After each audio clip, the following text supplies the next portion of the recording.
Analyzing deception. Unveiling truth hidden in Jen Soto's troubling interview while comparing her to Casey Anthony. Casey Anthony is a red rummer walking free just like Jen Soto. Arrest Jen Soto. Like Jen Soto, and she thinks she's so special, whatever. What she thinks she's special. Let's not forget, it's not you versus me. It's you and me versus the system. No, it's not. No, it's not. Nobody even likes you. Now she goes into this trying to make immigrants make this country. Immigrants made this country possible. Come on, get the hell out of here. All right. Next time I report on her, it'll be some dumb thing that she's doing. Or maybe I'll reach out to her and tell her Jen Soto needs some advocating for. So maybe she can help Jen Soto and they could both be the most hated people in Florida, probably on this planet. All right. So we're going to get into a really, really, really important video today that analyzes Jen Soto and the linguistics of her confession that the cops didn't catch. All right. Let's go into this. And I also want to show you the deception deck. I went over the deception deck before I got on here tonight. Now we're doing the same type of thing with forensic linguistics and body language. We're looking at Jen Soto in this clip. All right. And oh my God, I went over the deception deck, and out of the stack of cards, the whole deck, that's like a really 52 pickup deck, the deception deck. Oh my God. Let me just quickly, I'm not going to read them all, but let me show you everything that came up, and I think you'll agree. Heather, shout out to you. You're not late. We just started. I pray Jen Soto gets locked up. Me too.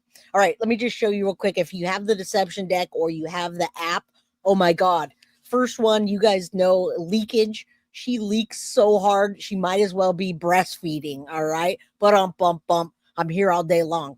All right, leakage. Liars can unintentionally reveal the truth through their choice of words. Oh my God, that's Jen Soto. Question with a question. Need I say more?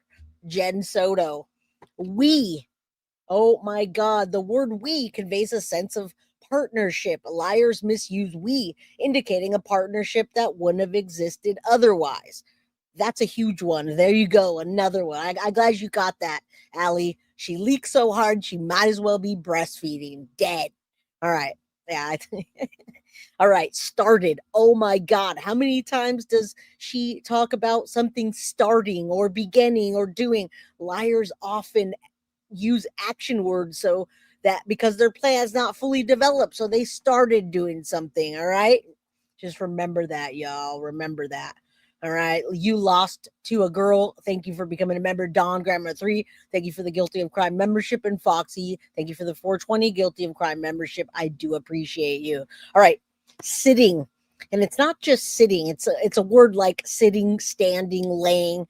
We were sitting at the computer and we talked about XYZ. Liars often use action verbs to describe something in their lives so that you can believe the role that they're playing.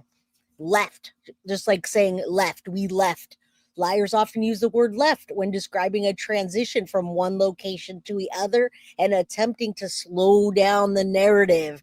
We left Maddie there and began to talk at the computer while we were erasing Stefan's phone. That's so simple. The word this often suggests emotional closeness that a liar sometimes misuses, revealing a closeness to the actual crime. And you'll see what I'm saying. She changes tenses very often. You'll remember that. She goes from talking about Maddie now or talking about a situation now to the past tense to the forward tense. She changes her tenses very often. She also says, I want to say. Often liars use something like I want to say, or I want to show you, or I want to whatever. All right. Recognizing misinformation.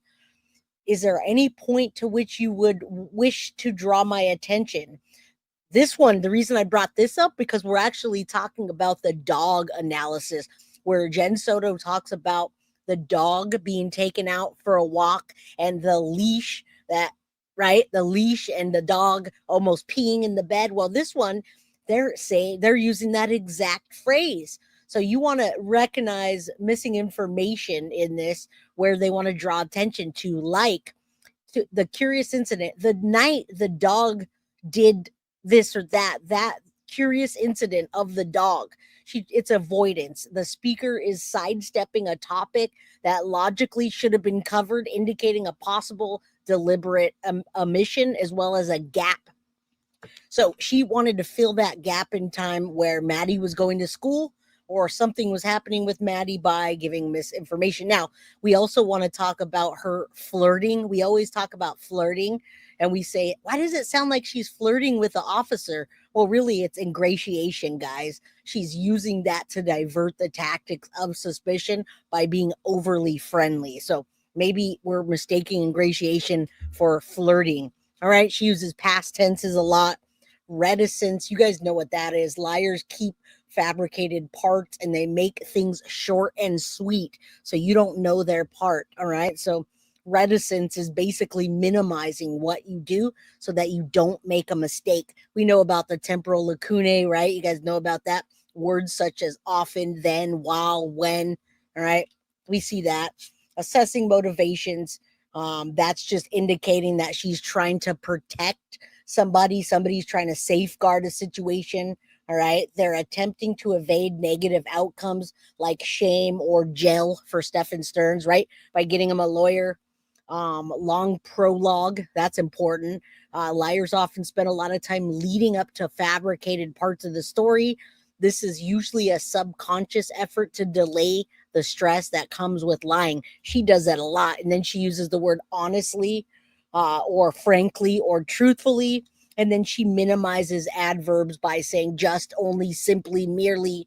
All right. She hit almost a third of that deck, and watch today how deceptive she actually is. All right. So you guys do me a favor. It's free to hit the like button. We're getting closer to the goal. After we hit the goal, we're going to do call-ins, a phone number. You guys are going to call in and tell me what you think. Is Jen Soto going to be the next Casey Anthony?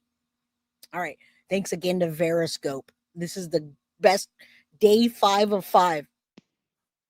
Welcome to Veriscope. We're going to be analysing the police interview of Jennifer Soto today, and we're also going to be going through the Veriscope analysis of her linguistics. One of the things that immediately struck me was that pre-crime with her linguistics, the I pronoun, which we see over here, was dominant, and Madeline. And before we even got into this, I showed you the deception deck. It was probably 20 cards of the deck. And you see here, we're in this one, it's I, we, she. These are all the words that are going to be broken down. This is a really important video. I thought it was important enough to leave off with a day 5 of 5. Was less dominant, and the we, showing connection with the perpetrator, Stephen Stearns, was less so pre-crime. During the actual crime window, this is the concerning thing for forensic statement analysts. We have a psychological unity with the perpetrator. And also post-crime, what is extremely concerning is the pronoun she for the victim, Madeline Soto. Doesn't use her name. Is extremely dominant and without her name being used. So Madeline's name has been removed from the linguistics and she's been replaced with the pronoun she. All right, so listen to that. You guys, we talk about her never saying Maddie's name, but calling her the body, calling her she, her, but never saying her name. Now, this guy is brilliant, and he's brilliant for using this analysis. This is a forensic analysis. This is actual software that he's using and dissecting this. It is brilliant, and law enforcement use it. They use it as well, which is extremely concerning for a mother to do that. So we can move on with looking at the video. Yep, let's take a look, guys. Come on in. I'll press play. The thing to notice here is to catch her body language.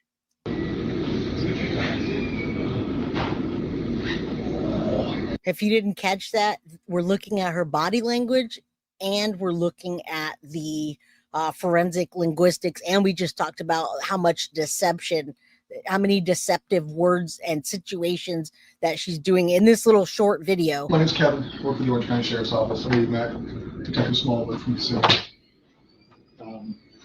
The goal, obviously, Exactly. the department's doing most of the investigation. We're at the Orange County Sheriff's Office. Our people, we have resources out there, obviously doing active. So it's kind of a joint effort.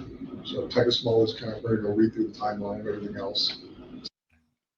The body language of a mother whose daughter is missing is one of slight resentment. She appears as if she's not settled in and wasn't expecting the interview. I get the impression that this is a separate police department than has already spoken to her.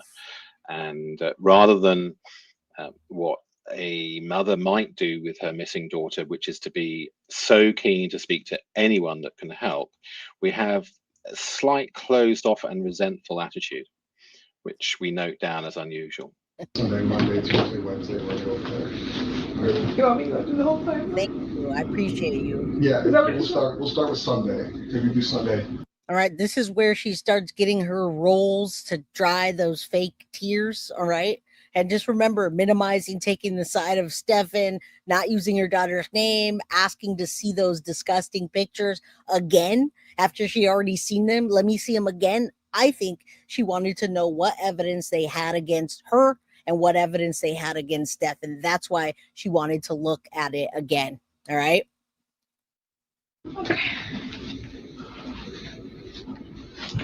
She now knows she's in for the long haul, and she knows that she's going to have to go through the whole thing.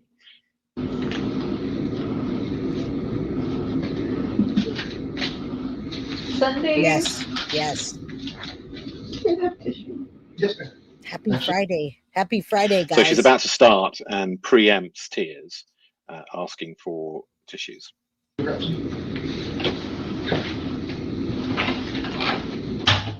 Let's throw some tissues at her, guys. Just throw her some tissues. And still, to me, she looks very scared that something's going to happen to her directly, like they may not let her walk out. She pretends to be an airhead, but keep in mind all of the deception cards that I just showed you before we started this, so you can understand what it is that she's actually doing rather than being a grieving mother. She's not. That is, in my opinion. The sigh of the expectation of having to explain what's happened is not the sigh that we would expect from a mother keen to convey information. So actual tissues? I can give you this whole roll. Just throw it at her. Here you go, Jen. Sunday. Birthday party. She spent the whole day at my mom's house. Yep. We celebrated with the whole family. Thank you.